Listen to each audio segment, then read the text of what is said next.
Hi, fellow tea lovers. Settle in, because we've got a story. I'm Nell. And I'm Rose. And today we're bringing you the tea. Across era.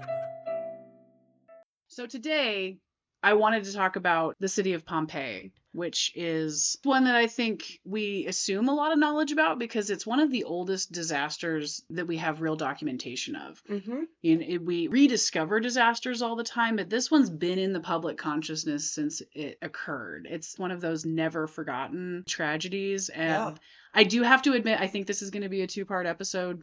Just right off the bat, because studies are always ongoing with Pompeii. Like it's a live site as well as an ancient snapshot, and the things that happen there every year just completely change our understanding of our own origins. And so, Right. I know about Pompeii. I guess I don't really keep up with what has been happening, mostly because I avoid the news. But I mean, I went to see the movie with Jon Snow, so I feel very well versed. Did you ever see the episode of Doctor Who where they went to Pompeii? No. I think it was very endearing. I liked 2 or 3 episodes of Doctor Who, and that was about it. I only really encountered it because I was in school and somebody was watching the Christmas episode one year with the flying sharks. Yeah, I just thought that was great, and I never picked it up as a hobby, but it seemed the episodes I've like seen it was far too developed, nice. And the time travel loops. By the time I even really heard about it, I was like, oh wow. Right, it takes a lot to get caught up to speed to actually understand it in depth, and there's a lot of great depth there. But yeah, that's a journey you have to be ready for. So, for personal reasons, the movie Life of Brian's been really in my head a lot, and I was thinking about the scene where Brian, backing up a little bit, if you've never seen Life of Brian, it's a Monty Python movie that is about the poor guy that got born next door to Jesus. It is often billed as really sacrilegious, and in a lot of ways it is, but as they pointed out at the time, and is still true, it is not actually saying anything negative about Jesus at any point. It is merely an investigation of the hilarity that may have occurred next door. So there's this scene where the guy Brian, who has had constant run-ins because of this close association, geographical convenience really, he is writing graffiti, Romans go home, because he's living in Roman-occupied Judea. Yeah. John Cleese, Roman centurion, walks up and goes, "You have written this terribly. I'm going to spend the entire night watching you copy this 100 times all over this building in the correct grammatic structure." Like I remember watching that in a Latin class. Mostly so we could get away with watching Monty Python, but yeah. Of course. The ancient graffiti is so interesting. That's a great joke about it. But some of the oldest graffiti in the world, it still centers around the same things that people decide to carve their names into crap today. Like, I like dogs, I like sex. You do sex differently than me, you bad. But some of the most interesting examples of ancient graffiti came out of Pompeii because it's preserved so much differently than most ancient sites. Yeah. Civilizations start in places for really good reasons, because of trade routes, because of accessibility of resources. And so really, really long occupied sites are always going to have a ton of layers. It was really interesting when we were in Rome. You'd walk by just like an archway, and a floor down, you have a piece of city that just isn't being used. It's from an entirely different era, and that's normal. You see history layered up all over the place because people are continuing to live in desirable areas. Wow.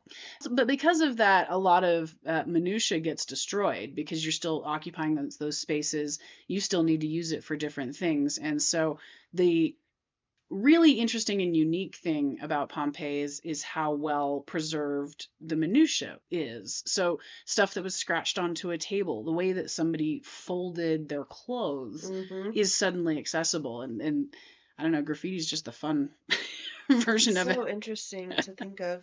This is from an Australian website called Kashgar, who I actually think makes historical collectibles. But they had a couple of fun examples of surviving ancient Pompeian graffiti. Restitutus says, "Restituta, take off your tunic, please. Show us your hairy privates." What? Found outside of a bar or / brothel. "Weep, you girls. My penis has given you up. Now it penetrates men's behinds. Goodbye, wondrous femininity." What in the world? And remember, in the ancient world, especially all of you classical fetishists, gay love was as normal as bread. deal with it. Classical fetishist. Oh, those people that Well, point who? towards Greek and Roman civilization is the example of why white culture clearly gave birth to all other cultures. It is a fallacy, it is offensive, and it is so common. Really? Yeah, you run into it a whole lot. When somebody says they're a Roman history buff, I always kind of go like, well, really? Until I have more context. Yeah, there's a whole lot of other stuff happening in other parts of the world. It's pro-colonialism, and it gets held up as like a standard of pro-colonialism, and I don't Does appreciate that mean it. we just like ignore every other culture that existed before? Exactly. You're ignoring any layers of what existed before you and what is going to exist after you because those layers exist. No, it's Roman politics. You roll in, you say you're the best, and nothing else ever existed. Oh my gosh, that's just like the book I'm reading. I think I mentioned it in the last episode. Where he's like, and then he took over the way white people do, which is by planting a flag and saying, "It is mine." No flag, no country. Yeah, exactly. Yeah, and this is not to denigrate Greek or Roman civilization. They No, they did had a give lot birth of to interesting things. amazing ideas. It is just, it's a fallacy to think that that is singular, that is unique. It happened all over the world wherever people wanted to explain themselves, which is the major difference between humans and the rest of animal kind, is that we feel the need to explain ourselves to ourselves. And the way that we've done that has looked different in every single corner humans have lived in. That doesn't mean Greek and Roman civilization should be ignored, but that means that it shouldn't be the baseline standard. My creative writing degree getting avoided most literature classes, I quickly learned that I would hate every single thing assigned to me. So I avoided them at all costs. And I love it so much. That's the first thing I do when I'm stressed is just like, I need to scrape this century off me and dive in somewhere else, which is equally bad things happening, but it's divorced from you and has become an interesting story. That's why I like true crime podcasts, particularly older stories where like everyone who had a stake in the game is probably deceased now. That's kind of why I like reruns of Unsolved Mysteries, because you actually get the resolution. Yes. Like, that's a better show. Obviously, that needed time to happen, but that's a better show. I like Forensic Files for that reason. So, more interesting bits of graffiti from Pompeii.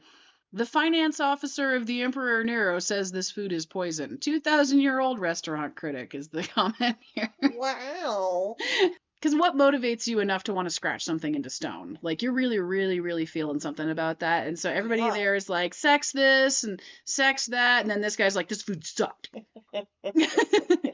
I'm an important guy, and this food sucked. But Pompeii was a resort town. There were bars everywhere. There were brothels everywhere. It's a port city. Most of its existence relies on trade. And so you can just see Emperor Nero's newly minted official coming in like, I got to go to Vegas on my work conference. I expect the best of everything.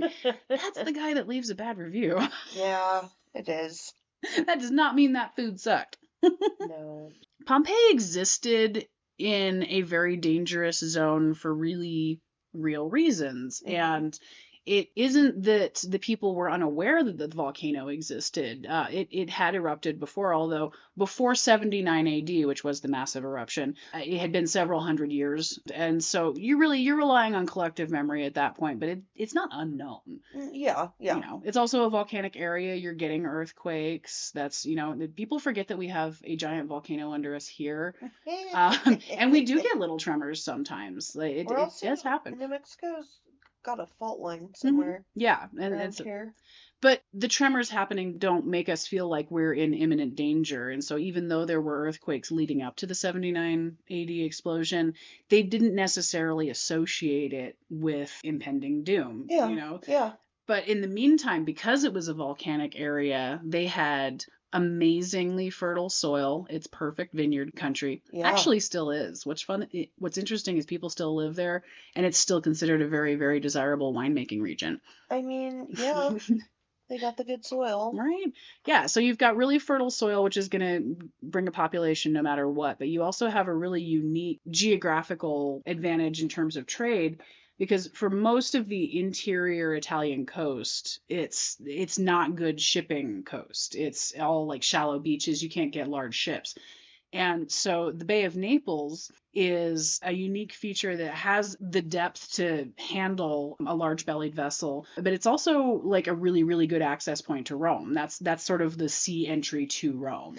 When we were talking earlier about coastal areas always being the most populous, like that's why it's based on ease of trade versus ease of defensibility. And Bay of Naples has both. That's a disputed zone throughout time. When we were watching, one of our favorite pandemic pastimes was watching the Borgias. Oh, Jeremy Irons made an amazing Rodrigo Borgia, just shout out. But the dispute of sovereignty over Naples was a really key political point in a bunch of storylines relating there. But it's right. because Naples had always been the entry to the populous centers of the Mediterranean and of Italy. So like Spain laid claim to it, and Italy well, not Italy, but like several Italian states laid claim to it. France laid claim to it. Everybody's trying to marry into that family. But it's been important since shipping was important, is the point. And so you got a huge variety of trade coming into the area, a huge variety of trade going out because of they've got great exports and imports. But they were also on Greek trade routes as well, which because it's a little far flung to be on a Greek trade route, but that's a testament to the quality of materials they could provide, but as well as the quality of experience. Providing a fun experience alongside efficient trade is really going to up your cred in the ancient game. Yes. So they've got brothels as far as the eye can see. I cannot remember the specific statistics, but it was a population of 11,000 in Pompeii in 79 AD, and there was something like 30 brothels. And so a lot of the surviving graffiti is just really pointed advertisements for the best entertainment while you're in town selling your goods. They got some other people selling their goods, and so there's these little carved phalluses pointing the way towards the best destination all over the place. Literally following your opinions. Follow your nose. Follow your nose. Wow. One of the reasons that the explosion of Vesuvius is so well documented is because we have a firsthand account. It is so rare to have firsthand accounts of major world events. When we were talking about the lost books of the ancient world and what things survived and what didn't, one of the things that existed and was revered pretty evenly since its inception was Pliny's natural history. Okay. And so Pliny the Elder was one of the first natural scientific observers, or at least one of the earliest, and we don't have all of his writings. So his natural history was like the classical textbook of the natural history of the world. So it is really interesting that he died in one of the most cataclysmic natural events that have ever occurred. Wow, yeah. And the apocryphal story that I learned when I was a kid was that he was across the bay, saw the first explosion, and went, well, I need to observe this closer, and got a boat. What actually is more likely to have happened is that he was trying to help survivors. Probably, and yeah. So he was in one of the first responding waves crew, which, by the way, respect to scientists. Those are the kind of people they are, just saying. So at the time of the eruption, Pliny the Elder was stationed a little bit south of Pompeii. When the eruption happened, he was actually down on the boot tip and went with the fleet of the Roman Navy to go and try and help survivors. The account of Pliny the Elder's death was from his son, Pliny the Younger, who was also in the same city and did not go with the first responders, then wrote letters explaining the situation and how his illustrious father had passed. Oh, man. And that's why we have a firsthand account. Unfortunately, they didn't know what type of explosion to expect. When a volcano only explodes every 5-6 generations, it isn't immediately obvious that there are different versions of explode. Yeah.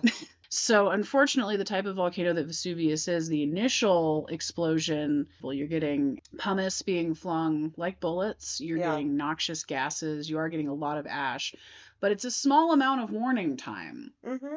And so there are so many signs in the remains of Pompeii of people getting ready to leave. Like we were watching the Unearthed episode, they were talking about a fresco that it was mid plastering. You can actually see the panic in the last couple of swoops of laying down the plaster in preparation for repairs from the successive earthquakes that had happened beforehand. Mm-hmm. They found yoked horses. Like somebody's Oh, cart man. was out front with all their stuff. Like they had just enough time to panic.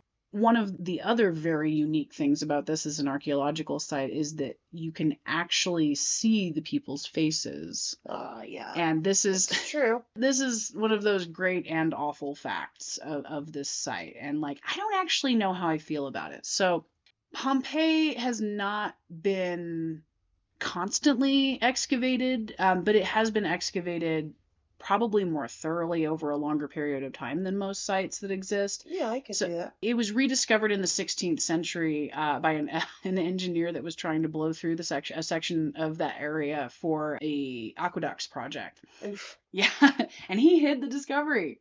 He What? pretended he didn't find anything. This is why archaeological surveys are so important. Why didn't you tell anyone? He wanted to build underground works that he was working on. Oi. If you tell people, you don't get to build the thing. Okay. But so in the 18th century is when they really started trying to study it as a city, really realizing the value of the snapshot in time that it represents. Okay. And of course, that's early archaeology. That's still in the grand tour, just kind of stealing stuff from other countries type of collecting. And we've lost a lot of artifacts from the Pompeii area because, you have looters. You have looters almost immediately. Everybody knows the rich guys lived there, and all you have to do is dig through some hot ash and teeth. Yeah, I'm sure. I'm sure. There are people that are willing to do that kind of stuff. Gross. Right. But once you start opening things up for an archaeological examination, all somebody has to do that wants to profit off of you is wait for you to dig the hole. Oy. And then come grab stuff. That's honestly a large part of the reason why you will never read about large archaeological finds exactly when they happen. I mean, I sure as heck couldn't be telling. You have to hide the dig sites because there's such opportunistic people that will absolutely to this day go in and rob the crap out of it. So you had a lot of looting, you have a lot of well-meant preservation techniques that are not effective. The same thing is why a lot of painting preservationists these days, a lot of their job is taking varnish off. Yeah, yep, I've seen that in some of the things we've watched. But yeah, so the plaster cast bodies were done by a gentleman named Giuseppe Fiorelli. And that's the thing that I don't know how I feel about. I think the fact that those things exist create a pathos for the story that I don't think would exist otherwise. Did he literally dip the actual human in plaster? No, what they realized is while they were excavating, they were finding these voids that had human remains in them, and they put together that it was just the void of the soft tissue disappearing. So the unique nature of the explosion was that people were immediately covered in a type of hot ash that they had been using from previous explosions as concrete. Mm-hmm. So you're basically dying by being instantly covered in concrete, which instantly hardens and then cooks you to death. Oh. Right? I highly recommend looking up these plaster casts, not because you're going to have a comfortable time, but because there are so few opportunities to look into the actual faces of ancient people.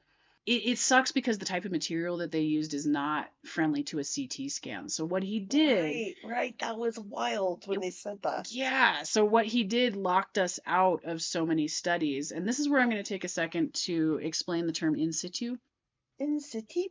It's SITU, in situ. And I've seen that word around. Right. So it's the core principle of why if you find something really cool and ancient, you should not touch it.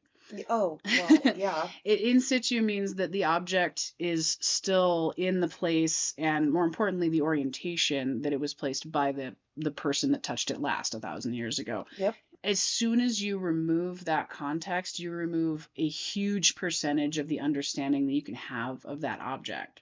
Like a spindle whorl. It looks like a bead. It's just a little round rock. If you find it next to someone's hand or someone's belt and the remains of a wooden stick that may be the rest of your spindle, you can extrapolate that is a spindle whorl and that those people probably kept some kind of woolly animal, probably made some type of textile. Like there's layers of meaning that you're getting just from it sitting in that particular space. Okay. So once you pick that up, that meaning is gone. That could be a bead for anything. Wow. You find them everywhere. Okay. So it's extraordinarily important to try and study things in situ as much as humanly possible. I wouldn't replace the experience of us being able to see those plaster casts. Like I said, if you have some time and the interest, it's worth it. What got me the most was the dog Ugh. that somebody had chained up Yes. next to the door, ready to go with all their stuff, and he's curled up in the little doggy I just turned around 3 times and laid down position. And that feels so heavy. It's But because it's a feeling you get when you realize that it's not us or them, it's just people. yes, Pompeii teaches us that it was just people, that there was no justification for what happened to them. There was no explanation for what happened to them. There was no planning for what happened to them. They were merely people experiencing something. Mm-hmm. I will cap it at that today, and I want to talk a lot more about the actual archaeological discoveries in our next episode about it. Like we were saying before, it's a really dynamic archaeological space, and so we're discovering new things about it every single day. And this year was a doozy, and I do believe that it just requires a little bit more attention than it's going to get today. But I will say that I love the space that it occupies as a resort town. I know that it had so many other things about it that were important, but it makes me laugh because it's like the rich guy's playground on the ocean and all of the things that come along with it that grow up around the ability to have excess. Imagine having 30 brothels. Right? We didn't break that down, but that percentage of brothel per person is huge. Yes, it is. You know, in all of this, I don't really know that much about Pompeii. I know that it exploded and people looked real bad because they were preserved screaming, laying on the ground, things like that. And then I saw the absolutely dreadful Pompeii movie with Jon Snow. And I haven't seen that. Okay, look, I always watch period pieces. And my friend who lives in New Orleans, we went to the movie theaters there to see it. In all of the advertisements for it, he was shirtless. Not once, huh? I don't think he was shirtless once. When they put the best parts in the trailer. But, so, please join us for another round of Pompeii and a little bit of Herculaneum. I know I didn't talk about Herculaneum at all in this episode. I was totally thinking about Hercules. Is that related to Herculaneum? Definitely inspired by. Herculaneum was another town that was in the path of Vesuvius that has its own really cool story and just got all left out. And it was excavated later. And they sort of battle each other for funding. Everybody scooted over to Herculaneum, like, well, everybody studied Pompeii, but Herculaneum is brand spanking new. And then Pompeii comes back like, hey, we're crumbling and you know, we're losing sites because of natural erosion and lack of funding and lack of people. And so everybody shuffles back over with the Love Pompeii campaign. And I fully expect the Love Herculaneum campaign to follow. Yes, okay. All right, we need an actual ending. Yeah, don't forget to like and follow. And you should comment on YouTube because we know how to see that. Boom. Boom. Bye-bye. Figure out technology. See you next time. Bye. Bye.